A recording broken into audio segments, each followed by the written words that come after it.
सभी को प्रणाम। हम कर रहे हैं एक स्वाध्याय, दिव्यदेव स्वाध्याय, जन्म शताब्दी पुस्तक माला 56, हर घर बने देव मंदिर और ज्ञान मंदिर। आइए एक गायत्री मंत्र के साथ स्वाध्याय को आगे बढ़ाते हैं।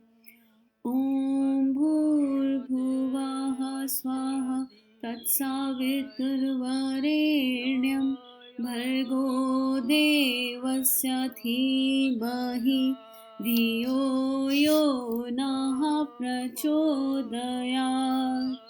पिछले स्वाध्याय में गुरुदेव ने कहा कि मैं नहीं चाहता कि आप मंदिरों के लिए ज़मीन खरीदो, बिल्डिंग बनवाओ, कंस्ट्रक्शन कराओ। इतना सब कुछ करने की आवश्यकता नहीं है। एक मिनिमाइज तरीका बता रहा हूँ। घर में एक चौकी लगाओ, उसमें कलश बैठाओ, गायत्री माता की स्थापना करो, जैसे तुमसे संभव हो वैसे करो। और घर में हर किसी को बोलो कि चाहे 5 मिनट करे, चाहे 2 मिनट करे, पर गायत्री मंत्र करें, साधना करें। फूल, चावल, अक्षत, रोली चढ़ाओ। बच्चों को इसके बारे में, इसका ज्ञान विज्ञान समझाओ। खाना खाने से पहले एक गायत्री मंत्र सब करें। अपने पूजा के स्थल पर जाकर प्रणाम करें। यज्ञ पिता और गायत्री माता की महिमा घर में इम्पोर्टेंस समझानी है, सबको बतानी है। और ऐसे क्या होगा, घर में एक दैवीय वातावरण क्रिएट हो जाएगा, घर में सत्संग होने लगेगा, इसी से रिलेटेड प्रश्न उत्तर उठने लगेंगे। तो गुरुदेव कह रहे हैं कि अब आस्तिकता का विस्तार करना है इस नए युग में, और इसकी शुरुआत हमको आपको ही करनी पड़ेगी। बात बहुत छोटी है लेकिन महत्वपूर्ण है। देखने में ऐसा लग रहा है इससे क्या होगा, चिंगारी है, लेकिन ये बड़ा इंपॉर्टेंट है। गांधी जी ने नमक बनाया, काम छोटा था लेकिन बड़ा महत्वपूर्ण था। चरखा लगाया, बड़ा महत्वपूर्ण था। तो अब हमको आस्तिकता का विस्तार करना है, और उसके लिए हम बड़े बड़े कदम लेने की सोचते रहे। बड़े कदम कभी पूरे नहीं होंगे और छोटे कदम हम लेंगे नहीं, तो बात कैसे बनेगी और हमारे घरों में संस्कारों का जागरण कैसे होगा। इसलिए हर घर को मंदिर बनाना है। तो ये जो मंदिर का उद्घाटन है, ये जो हम गुरुदेव हमें करने के लिए कह रहे हैं, ये मिनिमाइज है। इससे छोटा कुछ नहीं हो सकता। और ये जो छोटा काम है यही बहुत बड़ा हो जाएगा, क्योंकि हमारे बच्चों के अंदर वो आत्मीयता का विस्तार हो जाएगा। जैसे इसको एक एग्जाम्पल से बताऊं, जैसे अगर घर में चारों तरफ आप अच्छे अच्छे कोटेशंस लगा के छोड़ दो। आपके बच्चों को इंग्लिश कोटेशन पढ़ने पसंद है तो आप इंग्लिश लगाओ। जरूरी नहीं है कि आप किसी संस्था के कोटेशन लगा के लगाओ, कुछ अच्छा लगाओ। आप अपने घर में विवेकानंद जी का, ठाकुर रामकृष्ण परमहंस का, या जिनको भी आप पसंद करते हो उनकी फोटो लगाना शुरू कर दो। जब बच्चा छोटेपन से उन फोटोग्राफ्स को देखेगा तो उसके मन में उनसे रिलेटेड क्वेश्चंस उठेंगे, उनसे रिलेटेड चिंतन उठेंगे, और घर में एक डिस्कशन होगा। किन दैवीय बातों का, किन दैवीय चरित्रों का डिस्कशन होगा, जिन्होंने इस समाज को बदल दिया, जिन्होंने अपने जीवन को ट्रांसफॉर्म कर दिया। और ये छोटी छोटी चीजें बच्चों की मानसिकता को, घर के मेंबर्स की मानसिकता को, परिवारों की मानसिकता को बदलने की शक्ति रखती हैं। तो भले ही ये देखने में छोटा हो लेकिन ये बहुत बड़ा है। अपने ही जीवन से देख लीजिए। आपके घर में बचपन में दिया बाती हुआ होगा, तो आपने वो देखा है ना, और उस दिया बाती को देखकर आपके मन में वो संस्कार जागा, और आज आप गायत्री साधना करने लगे हैं, स्वाध्याय सुनने लगे हैं, सेवा करते हैं, सत्संग करते हैं, गुरु जी को जानते हैं, समझते हैं, या गुरु तत्व को फॉलो करते हैं। तो यही बात गुरुदेव कह रहे हैं कि अब हमको आस्तिकता के विचार को जन जन तक पहुंचाना है। और यज्ञ क्या प्रक्रिया है? यज्ञ ऐसी प्रक्रिया है जिसके बारे में हम कोई बहस नहीं कर सकते। हमें यहाँ पर यज्ञ को मिनिमाइज रूप में करना है।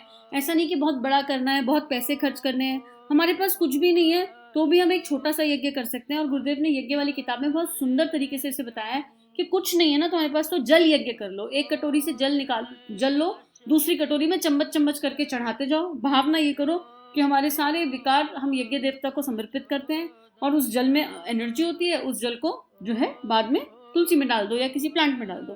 तो गुरुदेव कुछ ना कुछ करके हम कर सकते हैं, बस हमारे अंदर चाह होनी चाहिए। तो गुरुदेव यही कह रहे हैं कि हम चाहते हैं कि रोज गायत्री माता की पूजा हर घर में, हर व्यक्ति करने लगे। उससे घर में वातावरण पैदा होगा, ताकि उस वातावरण की हवा पड़ोस के घर में जाए, रिश्तेदारों के घर में जाए। आपकी कन्याएं जहाँ जाएं वहाँ आस्तिकता का वातावरण पैदा करें। वातावरण अपने घर से पैदा करें, अपने घर में यज्ञ की परंपरा को लाएं। मैं चाहता हूँ कि हमारे घरों में, हमारे में से कोई भी घर ऐसा बाकी ना रहे जहाँ की ये स्थापनाएं ना हो और जहाँ यज्ञ ना होता हो। रोज या महीने भर बाद, अरे महीने या साल भर बाद नहीं, रोज। तो रोज छोटा सा यज्ञ, नैनो यज्ञ तो रोज किया जा सकता है। किचन में जो हम जो है बलि वैश प्रक्रिया करते हैं, वो भी एक तरह का यज्ञ है। उसी में आप आहुति दे दो 5, जो आपकी परिस्थिति से इजीली संभव हो, पूरे श्रद्धा और भावना के साथ जुड़कर। और उस समय जब घर में सारे मेंबर हो, उस समय करना है। ऐसा नहीं कि बच्चे स्कूल चले गए फिर हम कर रहे हैं। कारण ये है कि बच्चों के सामने तो काम नहीं निमटते हैं, करेंगे नहीं तो कैसे, तो बच्चों को पता कैसे चलेगा। यूजली जो साधक होते हैं वो सुबह 3 बजे उठ के अपनी साधनाएं बाधनाएं सब निपटा लेते हैं, तो बच्चों को पता ही नहीं चलता कब क्या घटित हुआ। तो हमें कुछ ऐसी चीजें रखनी चाहिए जो घर में सब लोग होती हुई देखें। जब वो देखेंगे तो उनके मन में प्रश्न आएंगे तो सत्संग होगा, सत्संग आएंगे तो विज्ञान उन तक जाएगा, उसका तत्व दर्शन उन तक जाएगा। तो गुरुदेव यही कह रहे हैं कि अब इतनी सी बात मैं आपसे कर रहा हूँ कि आप रोज यज्ञ करिए और हर घर में रोज गायत्री माता की पूजा होनी चाहिए, जो हर किसी को करनी ही चाहिए। आगे गुरुदेव कह रहे हैं, मैं यज्ञ का एक छोटा सा प्रयोग आपको बताता हूँ, और ये प्रयोग महिलाएं भी कर सकती हैं। ये काम चूल्हे में चिमटे से अग्नि निकाल ली और उस पर जरा सी बूंदे घृत की डाल दी, मूंग की दाल के बराबर रोटी के छोटे छोटे 5 ग्रास तोड़े, जरा सा घी शक्कर लगाया, एक गायत्री मंत्र बोला और एक ग्रास चढ़ा दिया, दूसरा गायत्री मंत्र बोला और दूसरा ग्रास चढ़ा दिया। इस प्रकार 5 बार गायत्री मंत्र बोले और 5 बार ग्रास चढ़ा दिया। इसको कहते हैं बलि वैश्य प्रक्रिया। इसमें 5 मंत्र होते हैं, जब आप गूगल करोगे तो आपको मिल जाएंगे बलि वैश्य प्रक्रिया के 5 मंत्र, है ना। कोशिश करेंगे कि नीचे डिस्क्रिप्शन बॉक्स में लिख दें, बहुत इजीली अवेलेबल हैं। पंचभूत हैं। क्या होते हैं वो पंचभूत, अगर मैं आपको बताऊं कि उनका जो साइंटिफिक रीजनिंग है बलि वैश्य प्रक्रिया का, उसमें गायत्री मंत्र में हम बोलते हैं इदम गायत्री इदम दमम। बलि वैश्य प्रक्रिया में हम जो है अपने ऋषियों को, सारे जितने भी ऋषि हम बोलते हैं, ब्राह्मणों को, ऋषियों को, देवताओं को, मनुष्यों को और पितरों को अर्पित करते हैं एक एक आहुति, ऐसे मंत्रों के माध्यम से। तो हम जो है जितने भी ब्राह्मण हैं उनको थैंक यू बोलते हैं, जितने भी ऋषि हैं उनको थैंक यू बोलते हैं, जितने भी जागृत मनुष्य हैं, जागृत जीवन चेतना है, उनको आभार प्रकट करते हैं, अपने सारे पितरों को, कुल पितरों और महापितरों को आभार प्रकट करते हैं, और ऐसे हम बलि वैश्य प्रक्रिया करते हैं। तो गुरुदेव यही कह रहे हैं, इससे कुछ बिगड़ेगा नहीं, इसमें समय भी कुछ नहीं लगेगा, 4-5 बूंद घी, रोटी तो घर में मिल ही जाएगी, और एक अंजलि में जल लिया। जब आपका ये यज्ञ हो जाए तो अग्नि उस शांति का प्रतीक है, तो एक उंगली में यज्ञ जल लिया अंजलि में और चारों तरफ गोल गोल घुमा दिया, क्या अग्नि से प्रार्थना करते हुए कि हे अग्निदेव आप अपनी मर्यादा में रहें और घर में सब कुछ सुख शांति बनी रहे। तो ये क्या हो गया, हमने यज्ञ की परंपरा को जिंदा रखा। इसके माध्यम से हमने इसके माध्यम से अपने घर में सारे भोजन को प्रसाद बना दिया। हमने इसके माध्यम से क्या किया, हमने अपने बच्चों को संस्कार दे दिया, और ना हमें रसीद छापनी पड़ी, ना चंदा इकट्ठा करना पड़ा, ना मीटिंग करनी पड़ी, कुछ नहीं करना पड़ा। और ये यज्ञ हम हर किसी को बता सकते हैं। अपने आप कर लीजिए पूरे भाव के साथ 40 दिन, आपका मन जुड़ने लगेगा, आपको इतना आनंद आने लगेगा और ऐसा लगेगा कि इससे बड़ा कोई आनंद नहीं है। बहुत सुंदर, क्योंकि अगर आप भाव से जुड़कर करोगे और फिर ऑटोमेटिकली आप सबको बताओगे। ऐसा नहीं कि खाली खुद कर लिया और किसी को इन्फॉर्म नहीं कर रहे हैं, जिस काम में स्थित हो जाए वो सबको बताते जाएं। अब गुरुदेव कहते हैं कि इस बारे में हमारा मन है कि आस्तिकता दिल लगी बाजी की चीज ना रहे, शाखा की बात ना रहे, प्रत्येक व्यक्ति की निष्ठा का विषय बन जाए। मतलब इसको टाइम पास के लिए नहीं करना, कर्मकांड के लिए नहीं करना, ये श्रद्धा, आस्था, निष्ठा का विषय है।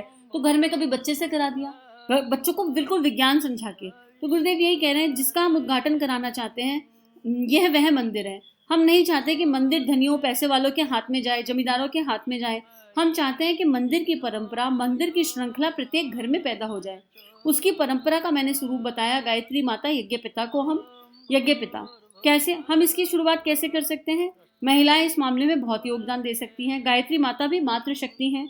महिलाओं ने धर्म की रक्षा पहले भी की थी, तो अब नए जमाने में इन्हें बढ़ा ही रहे हैं। महिला जागृति हमारा मुख्य अभियान हो गया है। सो महिला ही इस कार्य को बढ़ा सकती है। देखो, आने वाली सदी नारी सदी जो है और कहते हैं जागेगी भाई जागेगी, नारी शक्ति जागेगी। अब एक्चुअली सिचुएशन ये है कि जाग गई भाई जाग गई, नारी शक्ति जाग गई। और नारी शक्ति का मतलब फीमेल बॉडी नहीं है यहाँ पर, जिनके अंदर भी नारित्व के गुण है। आपके अंदर करुणा है, ममता है, संवेदनाएं हैं, भावनाएं हैं, तो आपके अंदर वो नारित्व के गुण हैं। बस फिर आप इस परंपरा को चला सकते हो, शुरू कर सकते हो, घर घर ले जा सकते हो और स्वयं के घर को एक मंदिर बना सकते हो। क्योंकि इसके लिए चाहिए भावनाएं, आस्था, श्रद्धा, निष्ठा, सत्य, धर्म, ये सारी क्वालिटीज चाहिए। और ममता, करुणा, ये सारी भावनाएं चाहिए कि अगर कोई आए तो भूखा ना जाए, अतिथि देवो भव का भाव रह जाए। इस तरह की क्वालिटीज चाहिए। इसलिए गुरुदेव ने कहा कि मातृशक्ति ये काम बहुत सरलता से कर सकती है।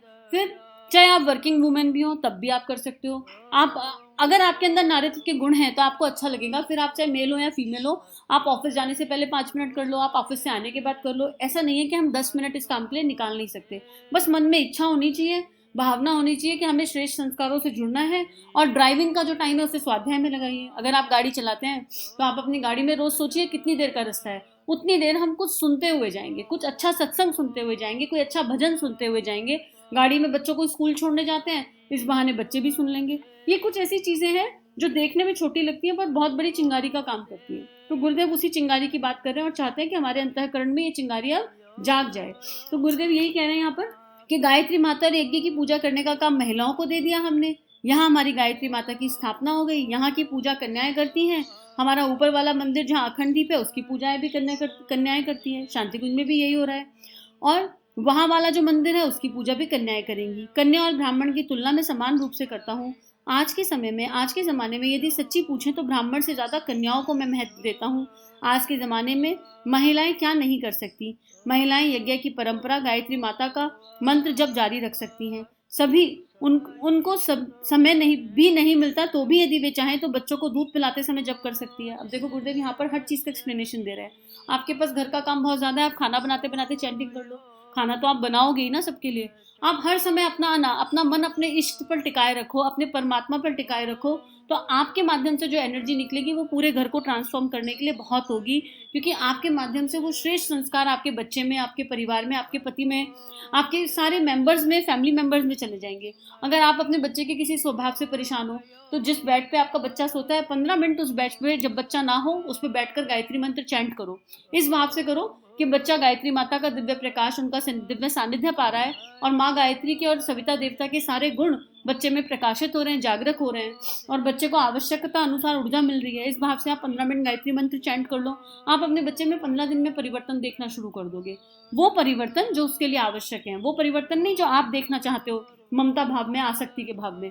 तो अब हम सब जितनी भी जागृत नारित्व शक्ति जिनके अंदर है, जिनके अंदर नारित्व के गुण हैं, अब उन्हें आज से ही सोच लेना है कि एटलीस्ट खाना बनाएंगे तो बहुत सात्विक भाव से बनाएंगे, किसी को पानी देंगे तो गायत्री मंत्र के भाव से देंगे और एक ही भाव करेंगे कि सबके भीतर की शक्ति का जागरण हो, सबकी सद्बुद्धि का जागरण हो जाए, सबके अंदर श्रेष्ठ विचारों का जागरण हो जाए। इसी भाव से करेंगे जो भी करेंगे। आज के लिए इतना ही स्वाध्याय। हम सभी का जीवन गुरु शक्ति के दिव्य शिक्षण सानिध्य में मंगलमय है। सभी को प्रणाम।